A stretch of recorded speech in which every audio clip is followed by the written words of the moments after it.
At the start of World War II, Karl Brandt was a name spoken with pride across his hometown in southern Germany. A disciplined soldier, born into a military family, raised under strict Prussian values, duty, honor, and absolute loyalty to the Reich.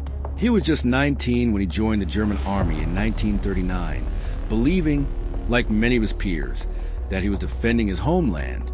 But by 1942, that belief had crumbled. Karl served on the Eastern Front, where conditions were brutal, not just due to the weather or the Soviet resistance, but due to what he witnessed behind enemy lines. Entire villages razed, innocent civilians executed, orders that came down from high-ranking officers that went beyond warfare acts of terror disguised as strategy. He followed orders at first.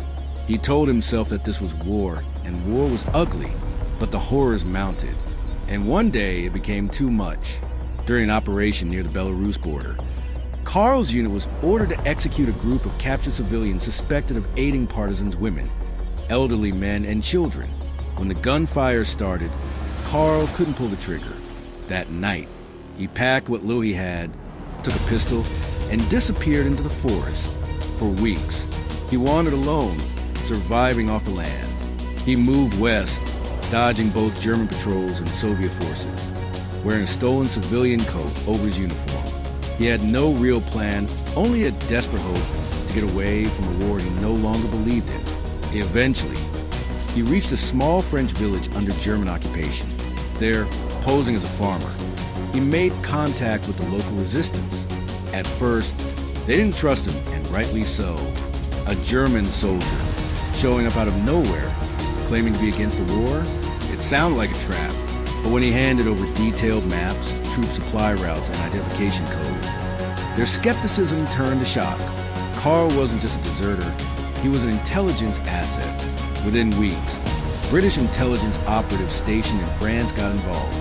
They debriefed him, vetted him, and after intense interrogation, decided to take a chance. Karl Brandt, once a loyal Nazi soldier, was recruited into Allied intelligence. Over the next year, he worked closely with Allied planners. His knowledge of German command structure, battlefield strategy, and supply chains proved invaluable. In 1943, Karl helped design Operation Moth, a coordinated ambush on a German munitions train in the Ardennes. The mission was successful. Dozens of enemy vehicles destroyed, German morale damaged, and the tide of occupation in that region began to shift. But Karl didn't stop there. He took up arms again this time, wearing an unmarked Allied uniform, under a new identity.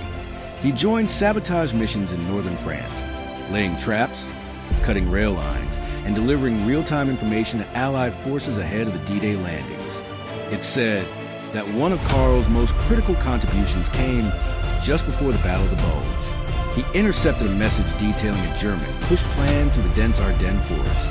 His warning allowed Allied forces to reinforce key positions just in time, likely saving thousands of lives. Yet, despite his new allegiance, Karl was never fully trusted, not by all. Some Allied commanders called him a double-edged sword, a man capable of great betrayal once for his homeland. Now, perhaps again, when the war ended in 1945, Karl was in Belgium, helping the Allies track down the Nazi holdouts. But once the dust settled, his past caught up with him.